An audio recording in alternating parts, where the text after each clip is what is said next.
Hey everyone, welcome to All About the Joy. I'm so sorry we're a few minutes late. Hi, this is Tony. How you doing, man? I'm good. Usually we have Rick here who would do those introductions, or at least remind me and send me a little note. I don't think they know each other. You know what I mean? So I always assume that everyone that works at Brand New School all know each other. So Tony, me, and Hi know each other from back in the day. Right. In 2001, like a long time ago. And he used to work for the same company I did. And what did you do again? Because I don't care. I just know how much we paid you. That's all I care.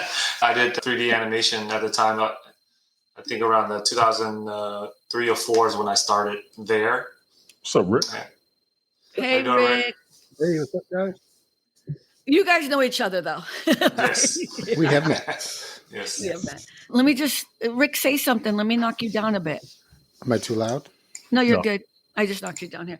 So Restream did another change. I don't know why. Yeah, I saw that today. Oh, you saw it today with the circles? Yeah, I was like, what is that? Why do I see myself over there? Why do I What's need going to on? see it 5 times? I know we're just talking about behind the scenes stuff. Hi, I just wanted to find out how you were doing because it's been a minute since you've been in the hood with us.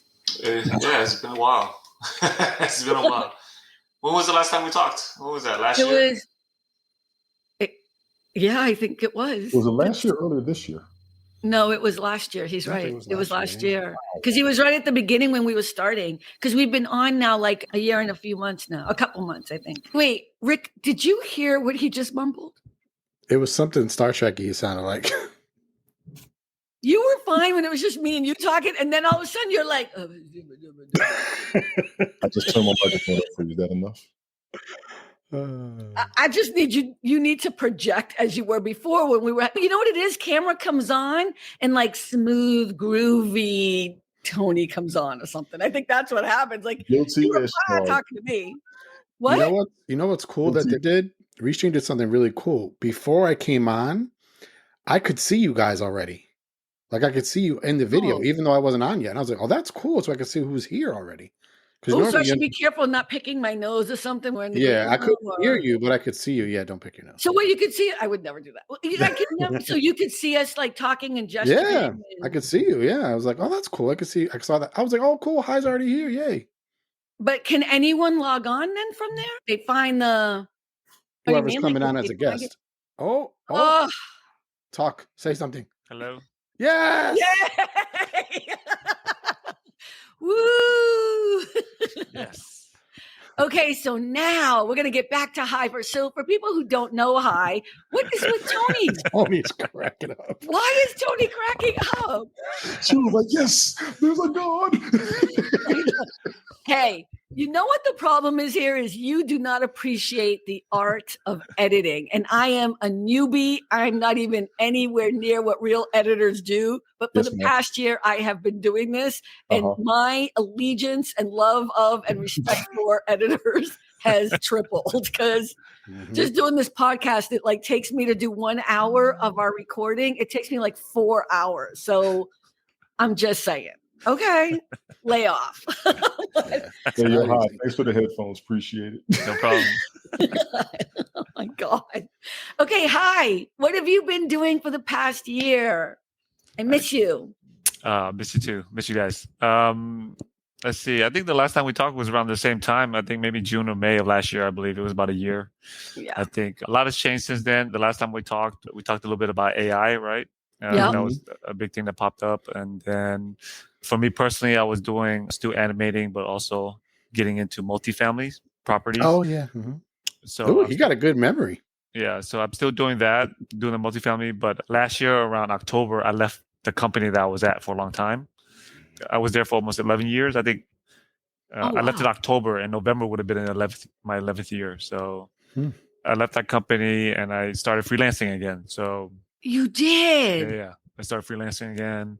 Just getting away from like full time to doing freelance freaked out my wife a little bit. I'm used to it, but she's not used to it. It's definitely different in Houston compared to LA, but I did continue to freelance and then just look for full-time work, whatnot, but then also do the multifamily stuff. How's that going, the multifamily? It's good. It's the environment for the multifamily for like apartment complexes and stuff there is great. The commercial side is the one that has been hit a little bit harder because of what happened to COVID. Like everybody's been working at home and no one really want to go into the office. So big companies they have the money, but like smaller companies that do rent like middle-sized or small-sized buildings, they're really not renewing their leases, right? So those people who are holding those commercial buildings are not making money.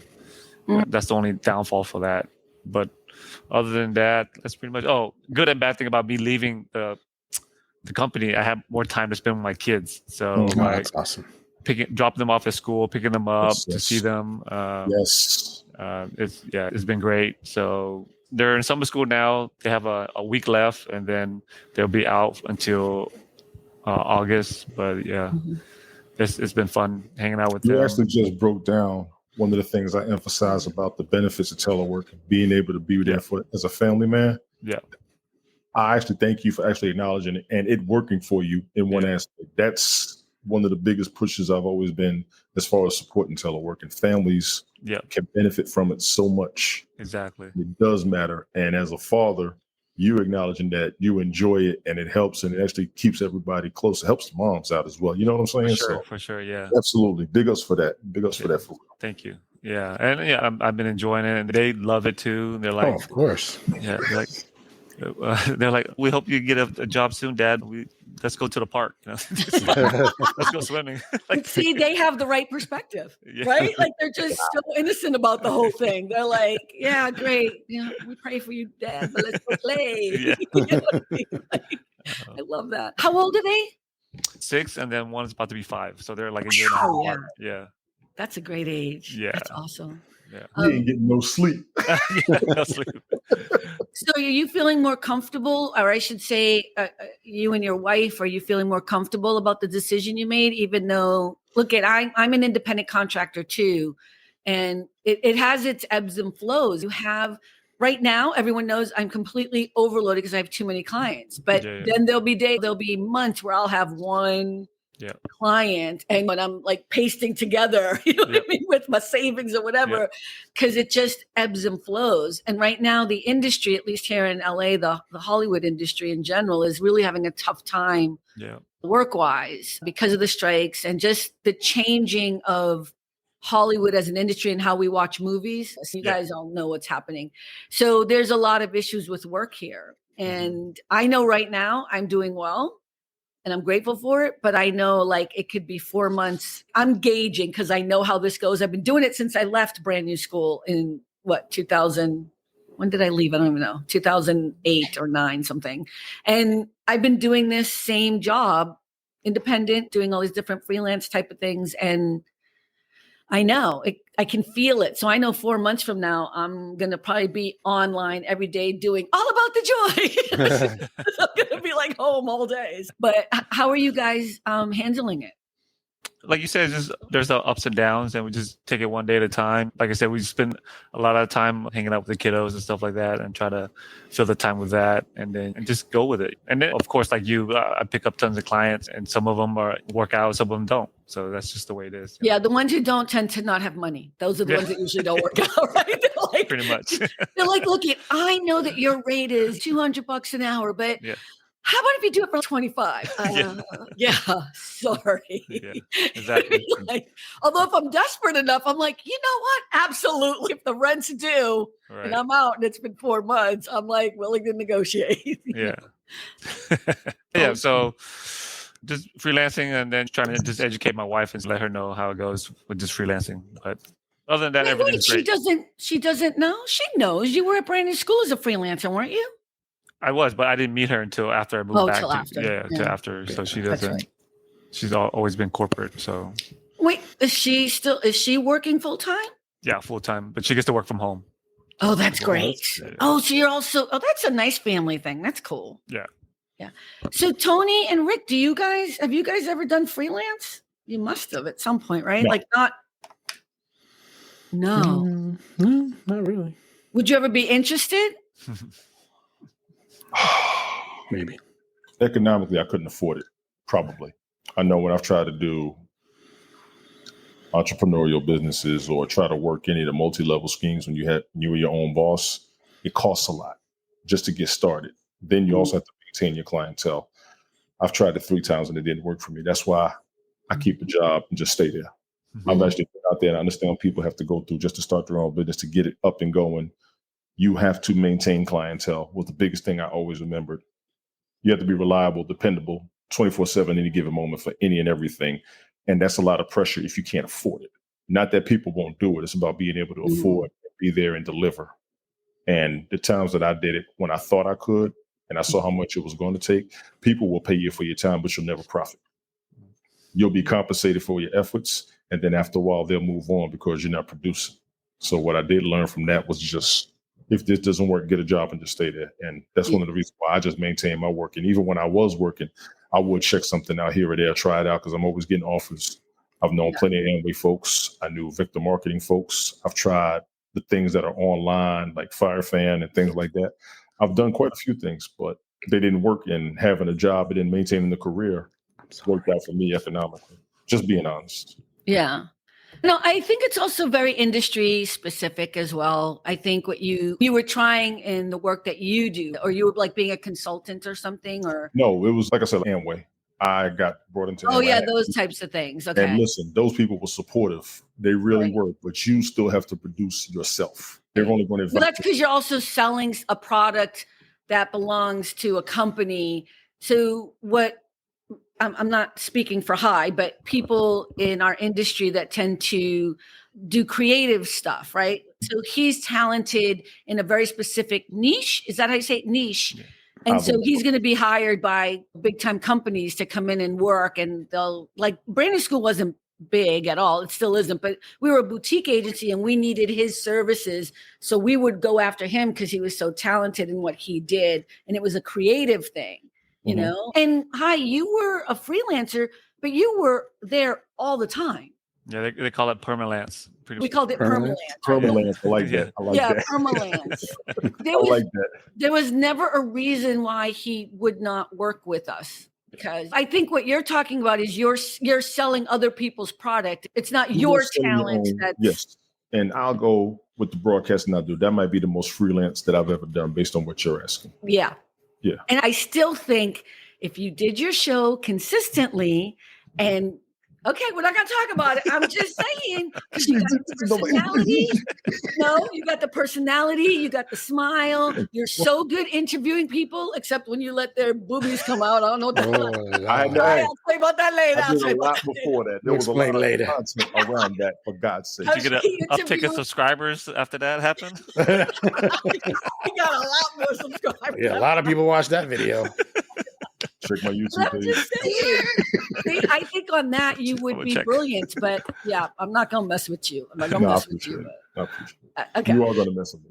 No, I'm just saying. I think you would anyway. We've already talked about it a million times, but you're absolutely right. If you did freelance or whatever, you started your own business and did something that is something you love like this, and you're so good at it, that would be the way I think that you would probably thrive as an entrepreneur.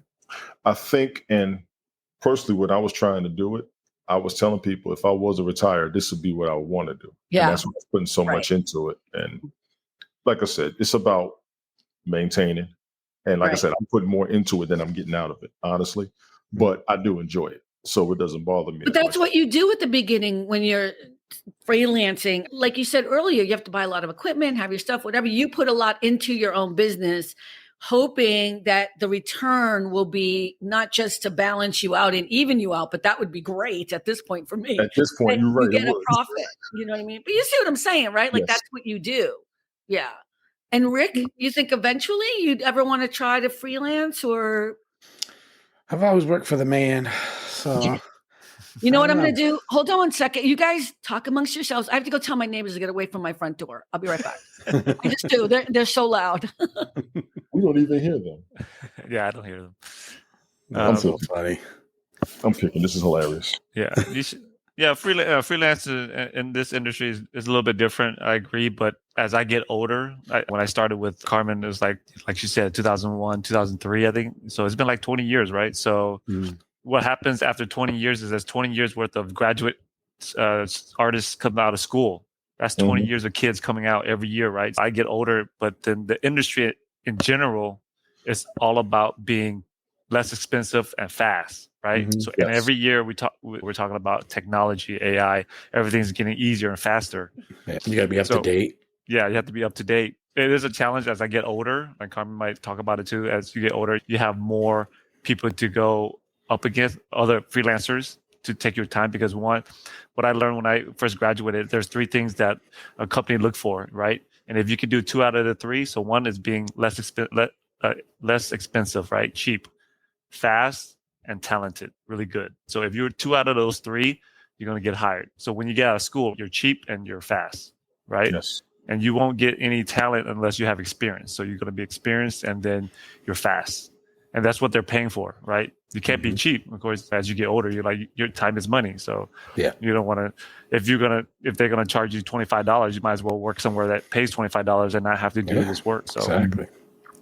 So creatively, that's how that works out. And my wife was like, why don't you just drive Uber? And I'm like, yeah, I'm down to drive Uber. But I did the math. I'm like, okay, so I got to drive my car, pay gas, do all this stuff to my car. And then, of course, some days you make money, some days you don't. But then the average comes out to be like $15-$20 an hour. Right. I'd rather do art at home and not get out in the sun and might mess up my car and put miles on my car. So the math didn't work out for me. So I was like, I'd rather just find clients and work from home. Yeah, my friend tried that, and he said in the end it wasn't worth it. He tried it for like maybe a year, and he's just not worth it. The gas, the repair of the car, and just it's not worth it in the end. Yeah, vehicle maintenance. Yeah, that's a big thing. Yes. So. Yeah, I missed what you guys were saying, but I'll just tell you that I couldn't even tell my neighbors because it was a bunch of older ladies, like 5 of them. The Golden Girls? I swear to God. I was like, you know what? Hi. I just opened the door. I'm like, I felt so stupid. So it was all good. They walked away, though. They were just all talking to my next door neighbor. But that was just weird. It was like the Golden Girls. Although the Golden Girls were my age when they were doing that show. Yeah, so it's scary. But you were saying something that I missed, Hi, and I just want to chime in about it. Something about as you get older, it gets more competitive. Is that what you were saying? Yeah, it's true. Because I told him that I met you in 2003, 2004. It's been 20 years. And every year, art school spits out a graduating class. That's 20 years of graduating class, right? And in California, there's Art Center, there's Otis, there's Cal Arts. That's 3 schools that's pumping out kids out of school, telling them that you're going to find a job. But realistically, Hollywood is pretty tiny, right? And if you spread out, you go to Canada, Australia, but it's still an entertainment industry is small. But you keep hitting your mic or something, so it keeps cutting you out. Sorry. Did he lose it again? Listen, I love my babies in this industry. Let me just tell you, because not one of them have come on the show without technical drama. I still mess with Joel about it. Joel Lava, right? Yeah. Okay. I'm still messing with him about that. Even Charlie, all of a sudden the screen went black. Where'd you go? I know, but here's the thing about Charlie. He's a screenwriter and an actor. I expect that. But you know what? I think too, and here's the other part, and I don't know if this just is a woman thing, but as I got older, I never was increasing my rate because I was so afraid that people wouldn't pay it.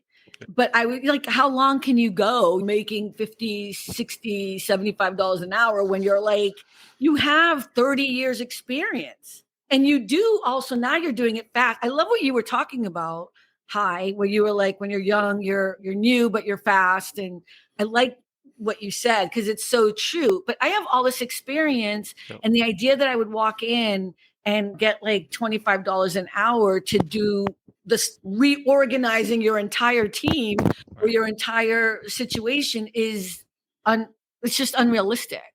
Yeah. And there's no way somebody graduating out of college is going to be able to come in and they don't have the experience. Yeah. So it's an interesting conversation. I did not know we were going to go here, but you're doing good. And are you happier now though? Oh yeah. Yeah. I'm way happier now for sure. Leaving that company, and I was there for 11 years and I made tons of friends. It just didn't work out and I just had to leave. Yeah. Was it worse than brand new school or bad? Tony's laughing because he knows. Tony, why are you on the show? Leave. You asked me. Today's your day. So, hi, we're laughing at you because your mic is still making so much noise, but it's not the other noise. Listen, you didn't see your face. That might be said. Okay, here's what's going to happen. We are going to, visualize that I'm going to hire an editor. And then none of this I will give a shit about. You know watch the replay between 29 and 30 minutes. Just watch your face. That's what you said. Because I don't want to interrupt him. It's so crazy. No. It's all good. It's almost like you have a lav mic on and you're hitting it. Watch the replay. Static. Hopefully it. Is it static or it's like static or something? That's what it sounds like, but I don't know. I don't see you hitting anything though. That's why it's confusing me. But it does sound like it's a lav mic. When you have a lav mic, do you guys know what a lav mic is? Yeah, but he's using the one like this. I know, but it sounds like, because I always do that whenever I have a lav mic on and I'm talking, I'll hit the wire or whatever, and I'll move my neck and it'll make that noise and I'll get yelled at by the sound people. I'll be like, retake. You know what I mean? Like, what? That's how you move your neck. I heard the static. I heard a couple times say, here it comes. I know. Here it comes. I'm just sitting here in your face. Okay, so I'm going to admit something because you're so mean. I'm going to admit something. I am also, I'm easily distracted. And so I'm concentrating on him, but I'm hearing all this other, like the ladies. You couldn't hear them, but they were Thank you. Look, I'm high maintenance, all right? I'm high maintenance. I want perfection. I want it to be easy and perfect. Why is that so hard? You guys are mean. High knows me as a nice person. I was nice, right? See, look at you. I wouldn't have come back if you were nice. Good answer. Good answer. See, thank you, my babies. Yeah, no, it was a good time there, but I'm just glad that you're happy. I think the stress of not having enough money, though, I'm not saying that for you. I think for me, I love doing voiceover work. That's how I got my SAG card. That's how I ended up just starting in this business and getting to know people or whatever. It was doing voiceover work. And it was so much fun and I loved it, but it wasn't consistent. And then I was like, you know what? I'll just do bookkeeping part-time. And then I was like, and at that point I was making like $30 an hour doing bookkeeping. And then you have to go out for auditions. And that was before we had these home voice things. Like you were making them yourselves when trying to do it, but you still had to make a decent, clean cut. By the way, that's where I learned editing on Audacity, which is so weird that I'm now using that so much now. But and then your agent would have you want to go to their office to do your demo because you didn't have the right equipment or whatever. It took a lot of time. Mm-hmm. And when you're not getting consistent work and when you're union, you can't do non-union stuff and you don't want to because you'll be barred for life. And I was like, no, I got to get other work. And it happened again. And I was going back out doing some acting auditions, whatever. And I love the creative process, but I also love being around people who are like with you guys, with all the animators and everybody who was working at Brand New School. But I don't know. It was hard. And I think I was happier in one sense because I didn't feel so much pressure working for a company again. And then I was miserable because it was hard to buy the things you need to exist. I'm not a big luxury person. I know Tony thinks I am. But yeah, they call me bougie. That is so far from the truth, Tony. Hi, did you ever think I was bougie at Brand New School? No. Look at Tony thinking he's going to say hi. Like I just wanted to hear his answer. I didn't put the word. Yeah, you thought he was going to be like, hey, yeah, she was. No. I'm going to do when I graduate. I'm going to get this. What? You're mumbling again. You're mumbling again. Dorkola. But no, I live very simply. My car, I have the same car I had at Brand New School. Same car.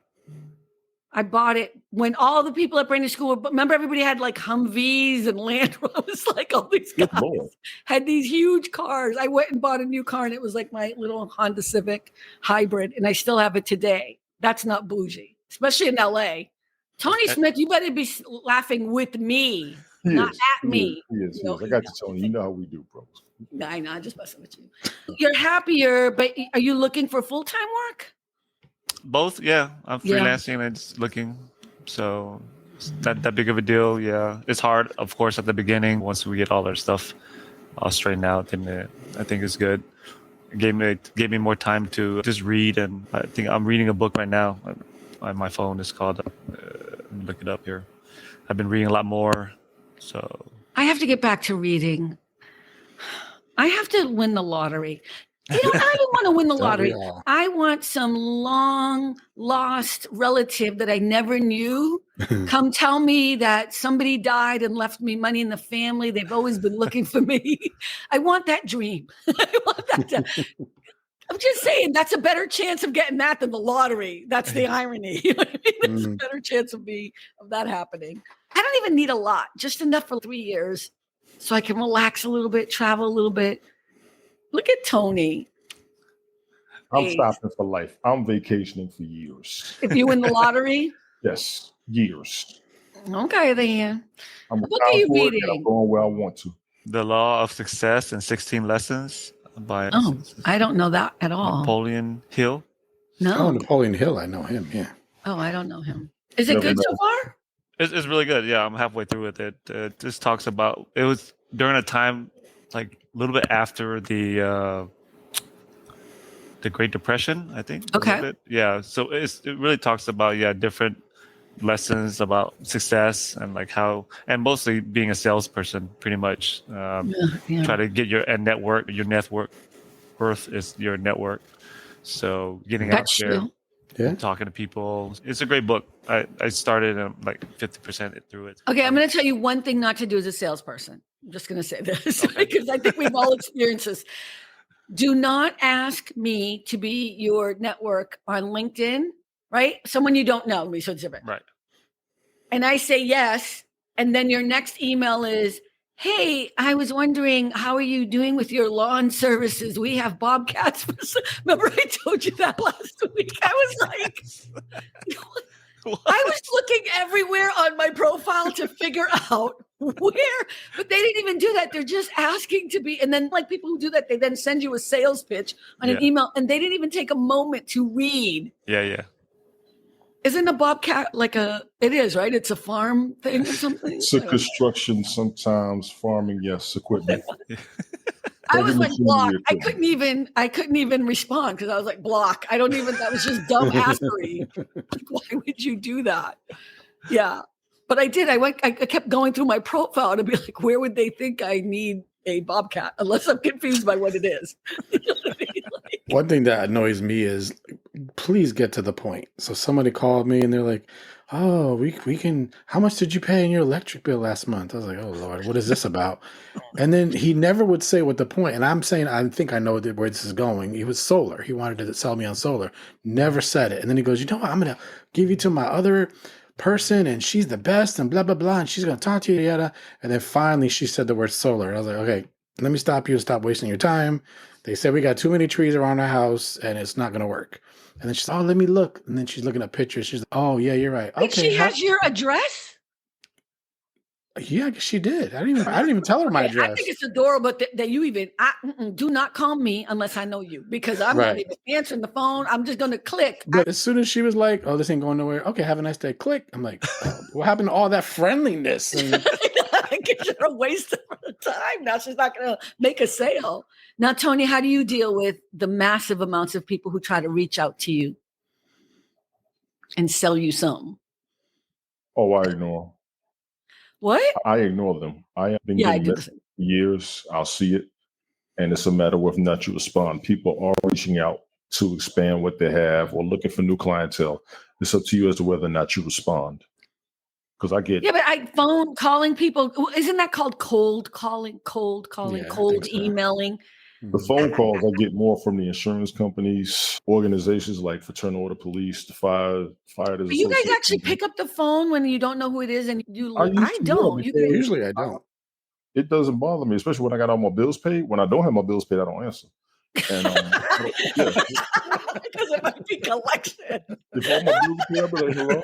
And I'm like, who is this? And honestly, the biggest thing that helps me is I don't always have a signal, so my phone may cut off. Right.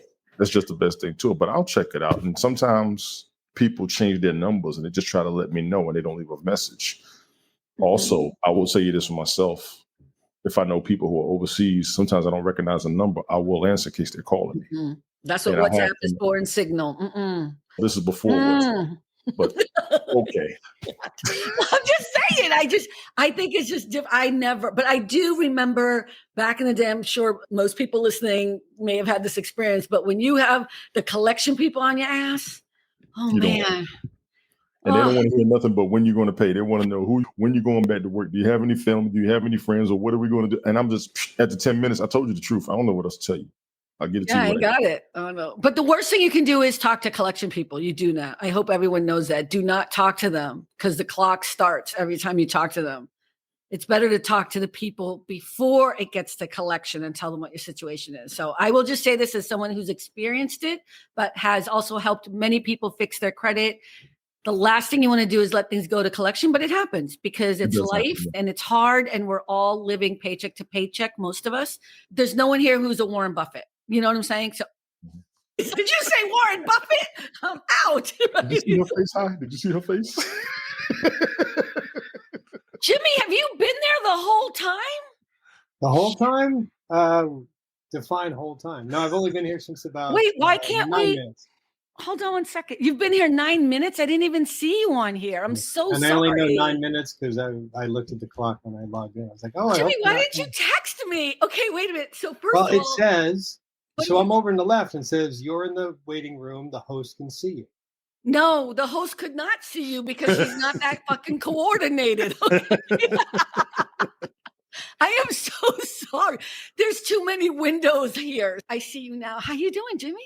Doing good. Yeah, you saved me from working on my car, which is a good thing. Okay, so wait, Jimmy, I'm going to introduce you to everybody, but you don't know Hi? You guys don't know each other?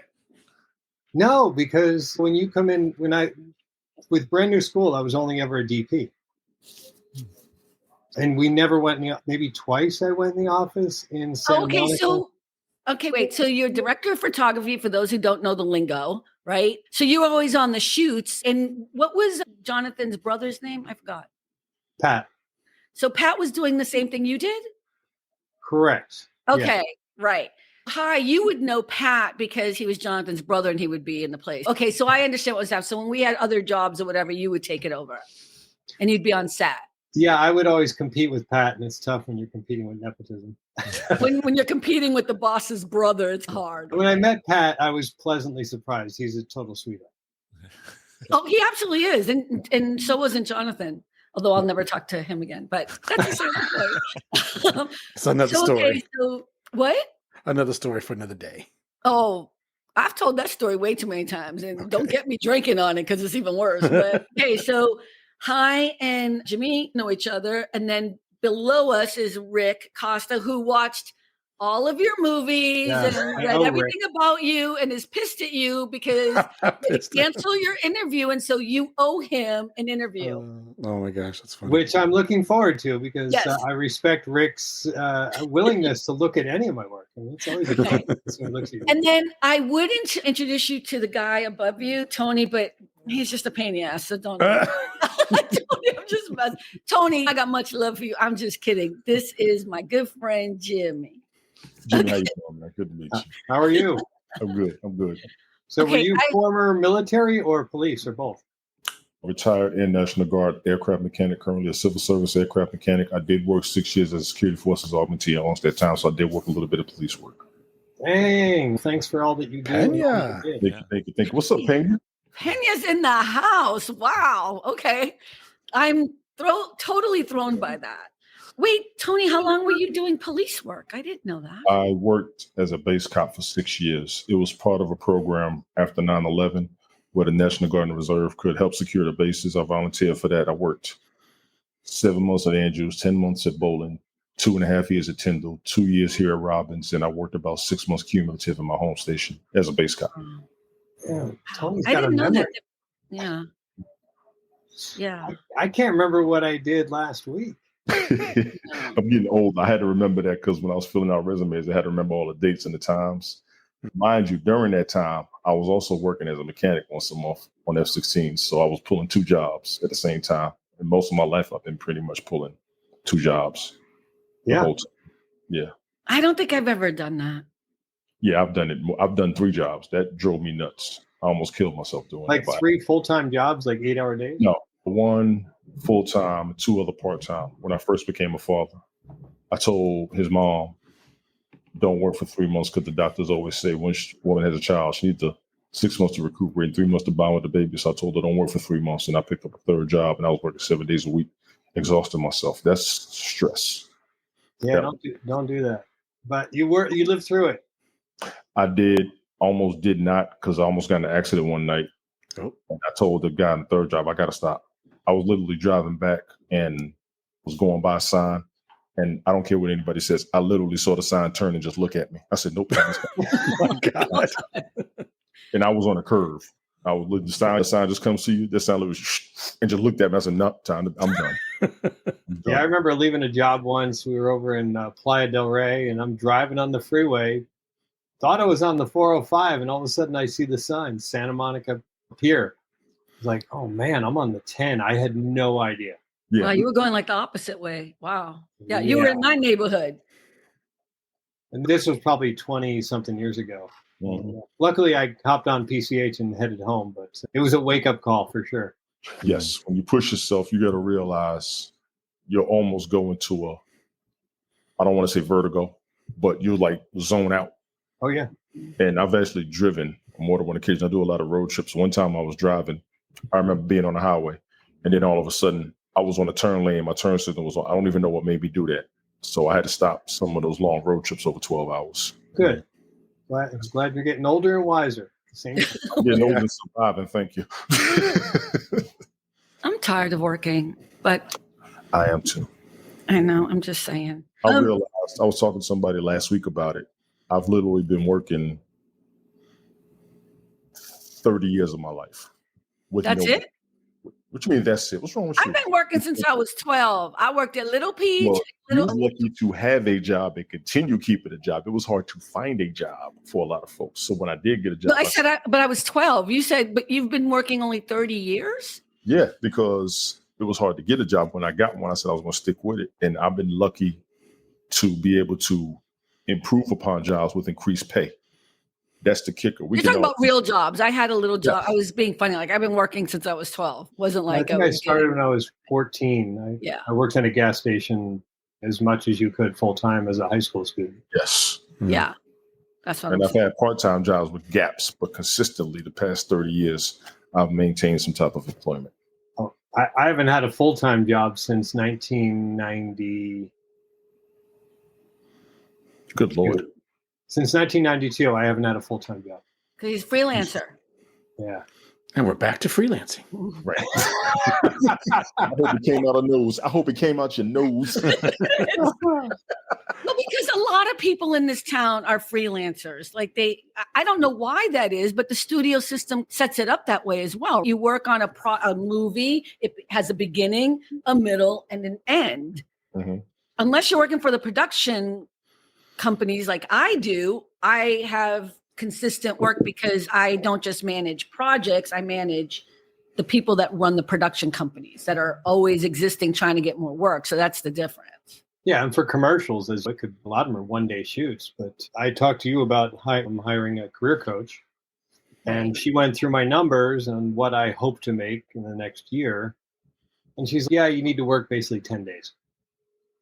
Yeah. Okay, wait. So explain that, because not everybody's listening is in the industry. You don't have work consistently, but when you do work, you make bank. I can, yes, only because I've climbed the ladder. Right. I work as a director and a cinematographer and sometimes a camera operator. Camera operator pays exponentially. Director, generally it's 10 to 12% of a budget. A commercial budget. Go on with that. A budget of a movie is, first of all, let's go with commercials. Okay, all right. Do commercials. A commercial for a national brand, which is what you would probably shoot for, right? Would be how much for a budget? What would be a budget you could?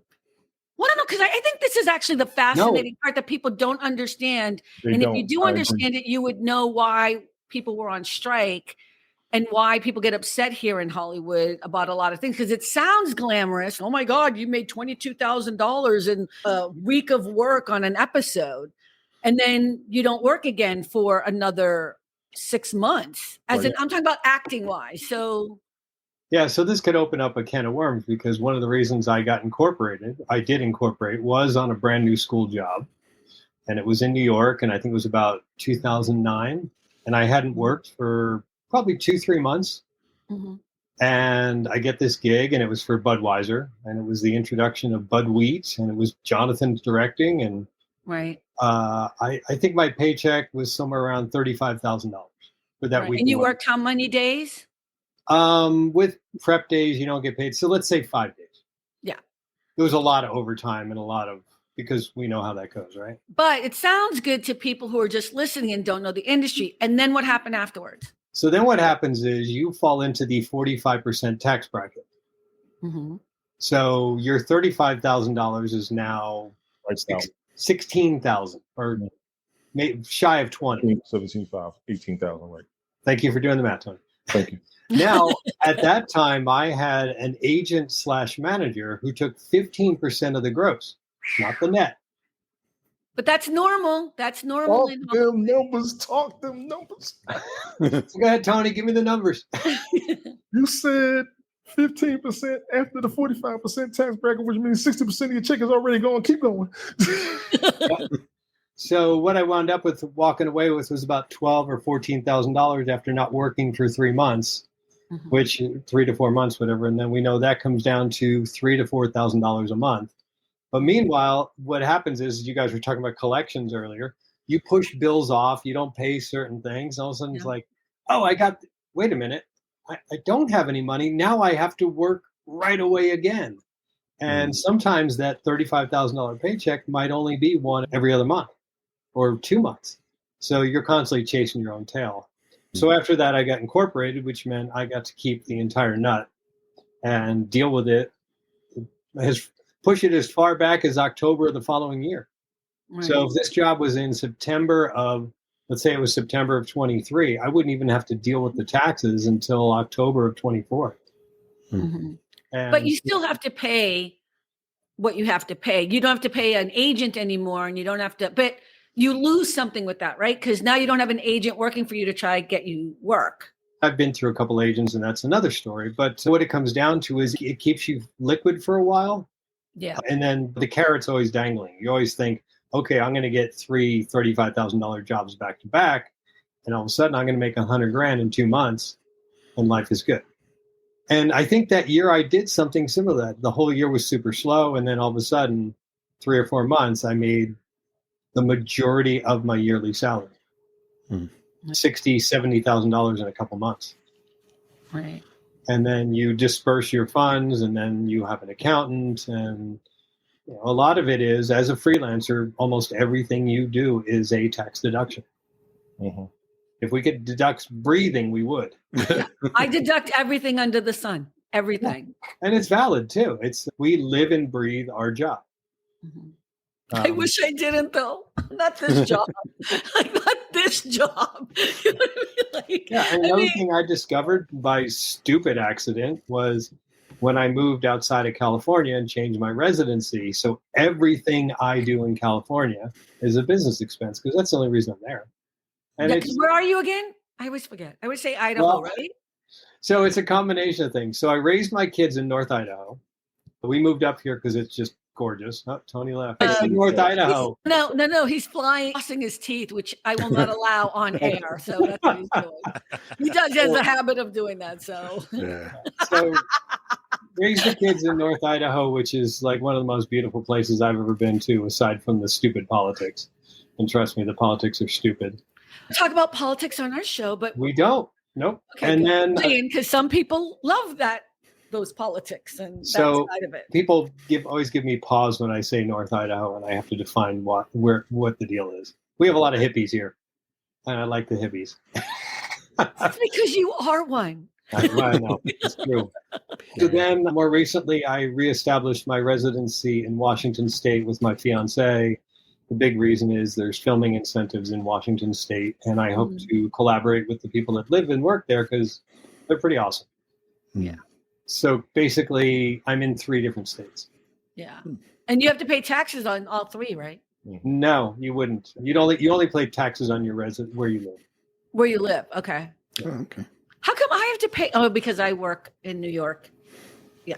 And unless you're incorporated. Yeah. And then they take a percentage, but it's a lot less. Yeah. So that's my sort of plan, my life in a nutshell as far as a. So do you prefer freelance, or would you rather have a like working for, let's say, some studio on a regular basis or something? I haven't worked a full-time job, like I said, since 1992. Yeah. I don't think I'm employable by most people's standards. Right. Because they're like, are you going to stick around? Because you've been spoiled. At the same time, I did apply for what I thought was an amazing job with Disney.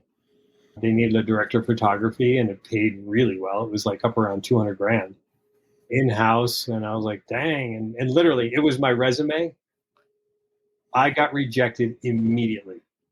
I'm talking like I sent it in, and it, like I said, it was my resume, and I've worked for Disney, and I was working for Disney at the time as a freelancer.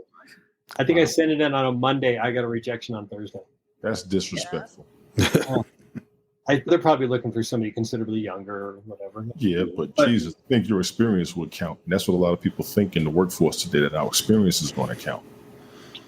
Not in filmmaking, my friend. Understood. Yeah. Understood. Because you need new ideas, you need new aspects. Oh, I think it's just ageism. I think it's just ageism. I don't think it's because everybody has new ideas and fresh ideas and blah, blah, blah, but it's usually about something that people are not aware of. They see someone who is older because they have or they make an assumption, because most people don't have their birthdays or anything on their resumes. But when you have that much experience and you're trying to show, here's everything I got, I'm very eager, I really want to do it, they can make an assumption about who you are, right? Based on your experience. And I think that's not a conscious decision. I think we all have it in. Like, I just went and was trying to figure out who was talking so loud in front of my door. Not in a million years would I thought it was like 4 or 5 little old ladies. You know what I mean? Like, I made an assumption it was some teenagers when I just got up and went over there. But I think ageism is also changing. Like, the pendulum is swinging back the other way, because people are starting to realize, companies are starting to realize that there is worth in hiring people who do have a lot of experience and really want the job. You know, because so I'm seeing that as well, because I do a lot of hiring. I do more firing than I do hiring. But so I start to see that, because it's a whole other issue. But I start to see that we're hiring people who are older, 40s, 50s. We even hired someone recently who was in their 60s. And it wasn't because they were 60. We were just like, you know what? We want that person who really wants the job for the next 2 years at least. People don't stay at a job long. It's a thing. It is a thing. It's like the new sports teams, right? No player stays with a team more than 2 years. No employee stays around. And I think, but getting back to it, I think this is the new paradigm that we've been dealing with for a couple of years. When, we got in the business, if you were under 35, never mind 40, you'd get a smackdown if you wanted to be a director, a DP, or something like that. Now it's, you're 21 and you just graduated? Here's a Nike commercial. Exactly. Because you're going to have fresh ideas. No, they have no experience. They may, right? But a lot of ideas, and I think we all, within our own expertise of work, our ideas come from things we've already seen. So I'm not going to do that because that's been done. I'm not going to do that because that's been done. And then we can build an idea based on that. I mean, I think I'm a better writer today than I would have ever been at 28. Never mind 38. Just life experience. I've read more books. I've met more people. And you're more efficient at it. And that's the thing I always try to tell my clients. The reason why I don't want to hire somebody who just graduated, they don't know how to be your executive assistant. Now, let me be clear. Being an executive assistant is a hard job. The hard part isn't going to go pick up the mail. Anybody can go pick up the mail, but it's having the ability and the patience to deal with the bosses or whoever your supervisor is or whoever you're doing the work for, deal with their personality. You know what I mean? Having patience or asking the right questions or knowing that you don't know what you don't know and saying that instead of trying to wing it. There's so many people who are so young who don't know how to just say, you know what, Carmen, I don't know. Can you explain that to me, how to do it? Instead, they just go and then they're out of the office for 4 hours and they still come back and they didn't. And I know they weren't trying to do nothing because I ain't that damn stupid, but they still didn't bring anything. They didn't do what they needed to do. Or there's the people that you ask them to do a task like, hey, can you go do this errand? And they do just that errand and they come back and they stand there. Right. And what's next? Think on your feet, dude. There's 20 things going on around here. That's a very common trait. Now, luckily, I've raised my kids to be very proactive, and I'm happy to report back that they will multitask probably more than I will. Yeah. That's today's generation, being able to multitask. But effectively, right? Effectively, yes. And I actually want to put, I do want to jump in on this. Mm-hmm. I took multitasking seriously because as a teenager, what I used to want to be able to do was to be a fighter pilot. So I had to learn my eye-hand coordination.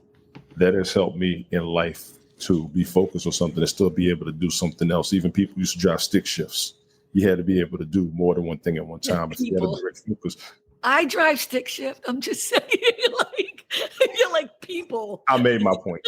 Go ahead. I'm sorry. Go ahead. Sorry. No, for real. Multitasking, this generation, I think one of the benefits of some of the devices is how people got to focus and switch up. There's a little bit of a open mind for this youth, even though they do seem easily distracted and they can't sometimes make their own decisions. I see a bit of a combination of the two with this generation. If you can understand that aspect, you may be able to understand what's going on with the youth. Some of them don't think on their own, but they'll do things. If you actually tell them what they got to do early and they just run and go knock it out, you might get more production. Some people may mess up or whatever. I know people need people to do things specifically at this point and then wait for something else, but they'll endanger themselves by thinking as much as they're supposed to because it may not go with the agenda based on how you said it. It's how they interpret it. Take a lot of that with your workforce and see if that helps. I'm actually going to disagree with you because I always do. That's my whole goal in life with you, Tony. Yes, no matter what you say, I'm going to find something to argue with you about. You know what I mean, baby? Actually, I'm going to disagree with him too. That'll make you feel better, with Jimmy too. A little bit. Not that I disagree. Here's the thing. I don't believe anyone can multitask. It's bullshit. You are doing 2 things or 3 things at the same time, but you're doing them half-assed. So our brains don't work that way. It's a thing that people say all the time. You're doing 3 or 4 things at the same time, but you're not doing them 100% because we can't focus that way. Okay. So there's a difference between driving my car and listening to music. Those are 2 different parts of the brain. And also we get used to that, right? We get used to doing that because it's repetitive, right? Using the brake, right? We don't think about using the brake when we see the red light. It's because we've conditioned ourselves.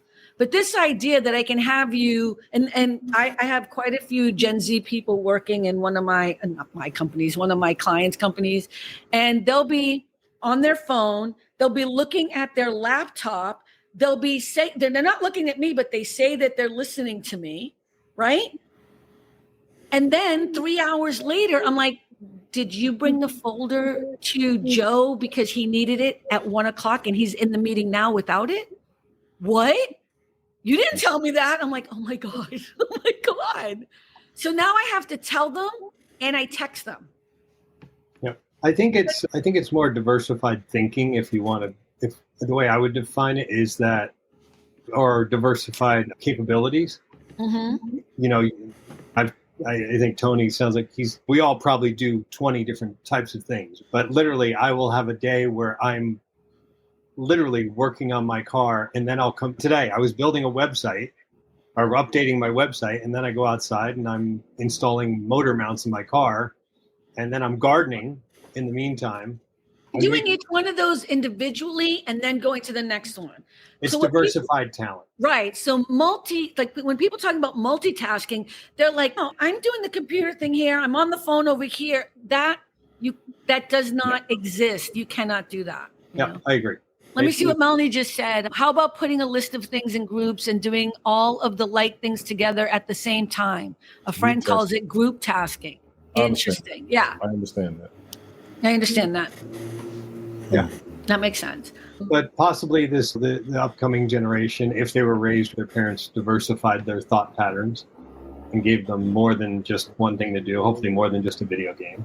Yes. And you could have a great, in my definition of multitasking, someone who can do multiple tasks throughout the day that are almost completely polar opposites. I think these kids have grown up. I love Gen Z, but I think every generation has their pluses and minuses, right? There's no way that our parents or our elders weren't frustrated with us too when we had our little Sony Walkmans on or whatever, right? Or we need a VC, like whatever it is, right? Thinking that that's going to warp our mind or whatever. But I think these kids have access to information that I wish I had as a kid. I imagine growing up with Google, like just being able to have a computer in your hand. And I was telling my niece, and my God, I feel older and older all the time. But I was like, we had one computer in our high school class because we were all learning to type, right? Like on typewriters. She was like, no way. Like it was some amazing thing. And then when we got the first, like that big IBM clunky, that big ass computer thing, we took turns. We had to take turns to just check it out. And can you imagine growing up and having a phone at 12 and just being able to, I don't know what it means to blah, blah, blah, and just Google it, not go to the library. Oh my God, I remember microfiche. You remember, I don't know if you guys are a little older. You remember going to the library and having because the library always had to teach me because I didn't know how to do it, but you had that little film thing and you put it through to. Yeah. I think the big thing is teaching whatever younger generation that's in your orbit, teaching them that they have access to all this amazing information, not just the TikTok videos. And TikTok has an educational platform. I understand that. But even my son, what he does is he's got an Instagram account. So he'll download the app, he'll drop 20 photos in there and then delete the app. Why? I don't even understand what he doesn't want to doom scroll because it's so addictive. Oh. Because he knows if he has it on his phone, he will go there. When he deletes it, it deletes what he puts on there too. No, he's not deleting. No, he's deleting the app. I don't have it on my phone. I don't have the app on my phone either, just the app. But his Instagram is still up there. Yeah, because for him, YouTube is the key to success because literally the kid learned how to replace a timing chain on his car when he was 17 from YouTube. I learned how to fix my own toilet from YouTube. Very proud of myself. But then somebody was like, will you come to my house and teach me? I'm like, you got Google? I ain't like a repair person for toilets now. It's like, no way. So it's crazy because like all of us, we belong to all the probably different platforms. And I'm on Reddit for everything from screenwriting to cinematography. And there's these younger people, I'm not sure who they are. They'll post on there, how do I write a screenplay? Dude, there's YouTube. There's also this thing called a book. Yeah. On Saturday, we wanted to do weed whacking, and then we were going out there, and the string was at the end, and we're like, "Oh crap!" So we went and bought some, and we're like, "Okay, we got it now. How do you put it on YouTube?" So we just watched the YouTube, and we figured it out. We did it. Yep. Yeah, not all of those videos are accurate to whatever you got going on. People need to be aware of that as well. There was the one guy we watched at first. He was like, and here's how you do it. And he's showing it. And then all of a sudden he puts his hand in front of the camera. I was like, I can't see what you're doing, you idiot. Yeah. Doing? Yeah, well, you clearly didn't watch it afterwards, but hopefully people in the comments told him something. Yeah, I learned WordPress by YouTube. There was a guy that presented an entire program. I think it was 2 hours long. Literally how to build a proper WordPress website with Google Analytics from the ground up. And what's cool is you could download it. So I could just reference it every time I worked on my site, and it just got better and better. It was impressive. That's what I'm saying. So I think kids today are a lot smarter than I was growing up, and just having access to that is one of the things I think is amazing. But again, going back to that experience thing, like until you've had a little bit of life behind you, it's almost a waste right now, right? Because they're just figuring out the other stuff that actually makes us more developed and more intriguing with all the nuance. And so it's a tough time. I try to be really kind to the Gen Z people that I work with, but it tests me. It really tests my patience. And they don't have the social skills either that we have naturally.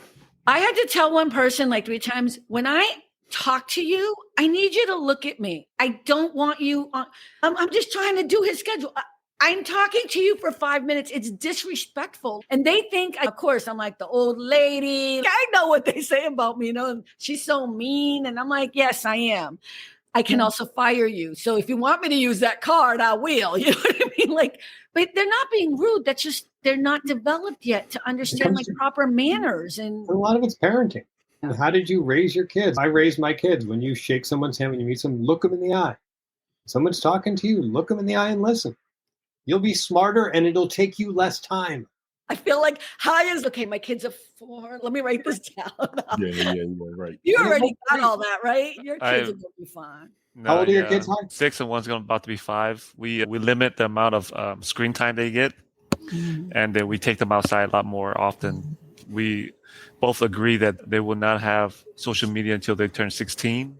Yes. And have a phone, what do you call it? Electronic device. Yeah, they can have a phone, but like an old school flip phone that you flip can phone, and not have a real phone that you can have the internet 24/7. So we're planning that, but the most that we want them to do is read a book. If they want something like a toy or whatever, I tell them, okay, read a book, and then once you finish reading the book, we'll get you the toy.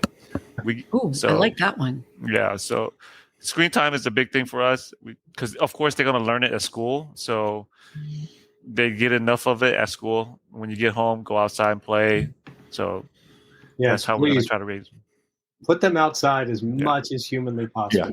Yeah. The situation that happened a few years ago stopped a lot of them from getting out the house. With my son, he had the screen time, but I was interacting with him. We do talk. He'll tell me what he's learning, and I get something out of that, even with what he does on the screen time. And they are on computers in school. The younger kids have their own devices now, which is one of the complications we was running through with my youngest. And we told them no for a minute. And then we actually told them, you got to get your grades up and your behavior right. We got to teach them how to behave, because the screen time will give them certain behaviors. We were all taught that when we were younger. Talk to your kids when they vent to you.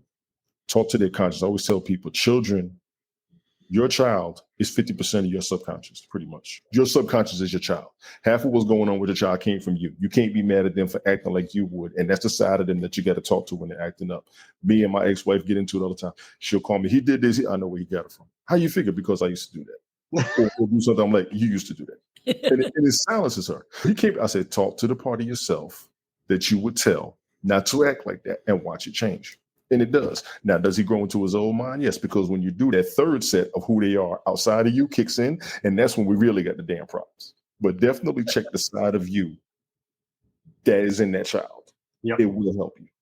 Yeah, and I think what happens with a lot of people is they're mad at themselves for having that trait, and then when they see it in their kid, they're mad at themselves, but somehow it manifests into them being mad at the kid instead of going, oh man, that's me.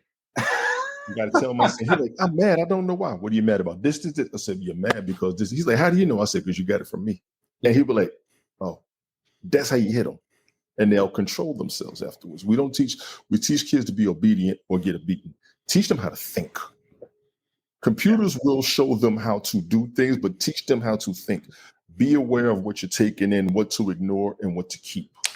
See, they need to have late night parents back. But even when you had late night parents on, it's another show that they used to have after this. But you guys never talk. This is great stuff. Hearing men talk about their children and parents.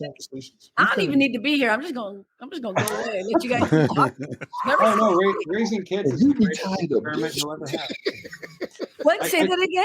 I said raising kids is the greatest experiment you'll ever do. Yes. And I told my kids that all the time. Like, you're an experiment. I'm like, I don't know what I'm doing. Wow. That's pretty good, though. I mean, I never did this before. Granted, my kids are now 25 and 23. So I'm mostly through the woods. My daughter's a nurse. My son is in his last year of college, and he just took a job as a fireman. So we love firemen. Yay. And nurses. We love forest fires, too. Nice. Yeah. Really? So we did something right. And even though me and his mom are divorced many years and we don't chat much, I still got to give her credit for part of that. Yeah. My oldest is 23. He's a college graduate, and my baby boy's 10. Wow, you got some gaps there. Yeah. Several relationships, 2 different states, 2 different times, all of that good stuff. It's all good. But it's all right. Being a parent made me, I tell people, being a parent made me more of a man. I had to realize the responsibilities outside of myself. With my oldest, I think one of my regrets was I couldn't do more, even though we had valuable time and we always enjoyed being around each other. But there's so much more that I wanted to do that I couldn't. And with my youngest, I am able to do a lot more of what I couldn't. But being a parent, it's absolutely fulfilling. I've told people, I said, people that don't have kids, don't worry about it. But those of us who do have children, we actually had to learn more patience and realize what we can't control more than people who don't. Yeah, a couple things I learned was if you have a daughter, you want to be the kind of man you want your daughter to marry. Yes, you do. And I'm glad I didn't have one because God have mercy. I had a stepdaughter and my ex-wife, that was her daughter. And she was so nervous about things with her. And I would always talk to her. Me and her actually cool. She's actually getting married in a couple of weeks. I got to go down there for that. But her and I had kicked it off so well and so good.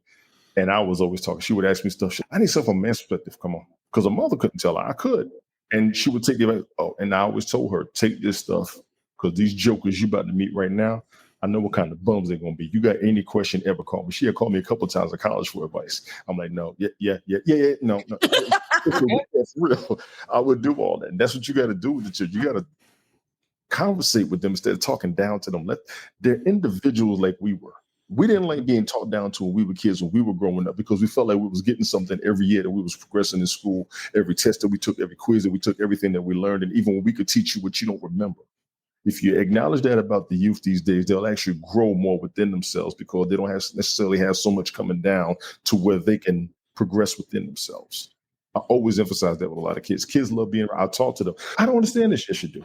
Because you just don't remember this. What about this? And I had those. They love it. They love it. I've always enjoyed talking to older folks who would talk to me instead of talking down.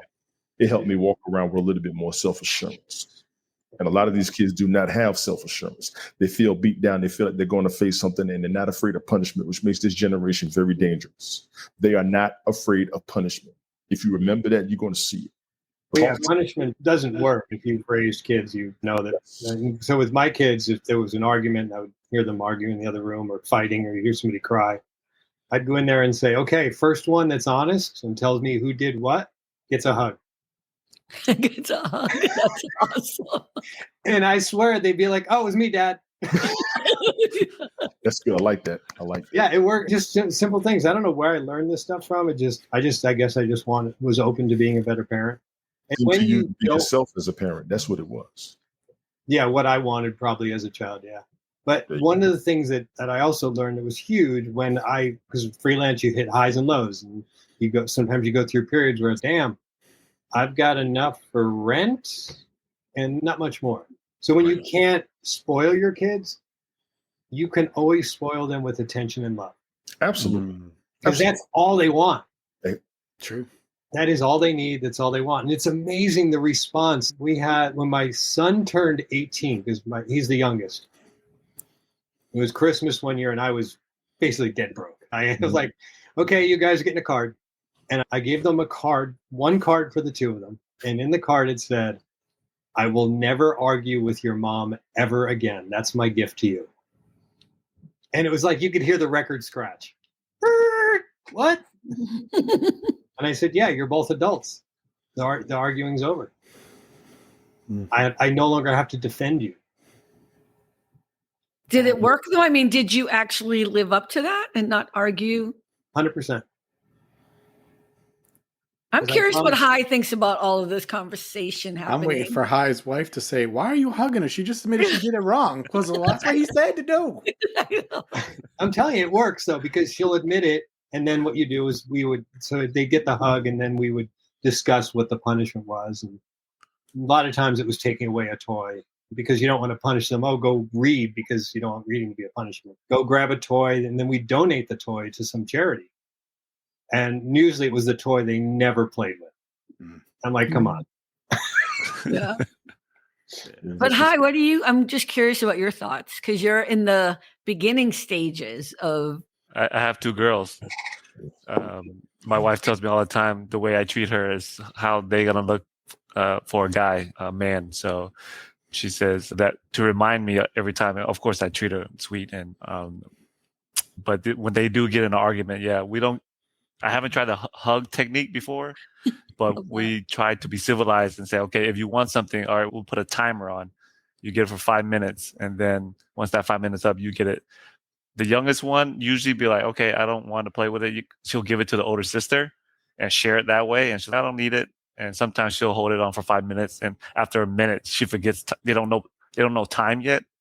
So after a minute, they're like, okay, here, you can have it. So it's working out right now because they're around 5 or 6. But when they get older as a teenager, then I might have to change it up a little bit. But like Jimmy says, you just got to go with the flow, learn.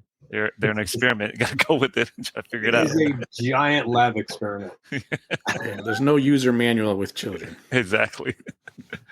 No, because it's and it's your DNA and it's your personality that's in there too. Yeah, for sure. I just want to say that I'm glad that I wrote out a whole thing that we were going to talk about. It happens every time on the show. I love it. Yeah, I may have to bounce in a minute or two because we're going to have dinner soon. Usually I cut this off at an hour. So we're almost we're a little long today, but it was so nice to hear you all talk about. I think we should have a show where it's just guys. I won't come on. I'll let you use the platform, but it would be nice. What, Tony? Why? Tony, you always get so weird whenever I say anything. What is that about? You're going to let the guys just do the show without you? Yeah, I wouldn't trust you to fucking. I know. Any one of these guys and any other guy who's been on the platform, I would trust. None of us want the responsibility. That's the thing. What? Tony wants the responsibility? No, we don't want the responsibility of programming the show and showing up and moderating. Oh, Rick would do it. Yeah, Rick would do it. Absolutely. I would trust. Rick is my co-host. He would do it, and I would trust him. Yeah, Rick's supposed to do it. I would. Yeah, and Ted Hicks, I would trust as well. Wow. He wanted to do it too early on, and he was like, "Let me just use your show and your platform." I was like, "I ain't branded yet." He was nervous. I was like, we're not doing that, baby. Not yet. It's mine. This is my show. But yeah, I would love that. Look, I have said this a million times before. It is so sexy to listen to men talk for real about things that matter, right? And I say that because as a woman, we only hear the bad stuff like locker room talk or whatever supposedly guys only talk about women. But hearing you all talk about kids and raising them, and I just thought that was sexy and cool and fascinating. Thank you. I wasn't really talking to you, Tony, because I heard you. Yeah, it's not you, Tony. Yeah, right. No, thank you. First of all, hi, thank you for coming back. It's been a long time, but I hope you'll come back again. Of course. Yeah. Yeah. Good luck on your job search. I understand you are looking for gigs. So. Oh, yeah. What do you do again? Hi. Sorry. 3D animation, compositing, VFX stuff. Oh, okay. Well, yeah. Look me up on LinkedIn, and if I hear of something, I can. It's so weird to know these two guys work together and they don't know each other. It's so weird. Jess, I can't remember her last name. She used to work at the mill. No, but I do know people from the mill and all the different places. Yeah, Jess started like an outreach for job opportunities within the visual effects community. Okay, awesome. I'll hook you guys up on LinkedIn. I'll send you whatever. If you guys, I'll just do that later. Okay, so I will. I'll do it when I jump off here so you guys can connect there and figure out how to help each other. It's just Ambrose. That's it. AMBROSE. Ambrose. Or we can keep talking about it. And not let we can go. Now we can go. Look at. Thank you for coming on the show. Jimmy, we're going to do a private lounge with you so we can get your background and post that and whatever. And we're going to do it in July. There's not going to be an excuse. You're going to do it in July. We're a year and a half in with you and your excuses, but I'm grateful that you came up today.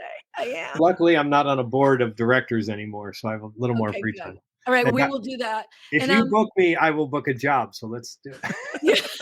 Because that is what seems to keep happening. Every time I book you, you got something else to do last minute. So whatever works, I'm happy to help in any way I can. Right. Rick, I adore you always. Thank you so much. And everyone knows I never say goodbye to Tony D.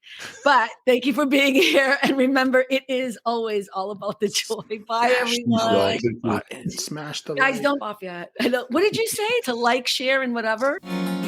Thanks for stopping by All About the Joy. Be better and stay beautiful, folks. Have a sweet day.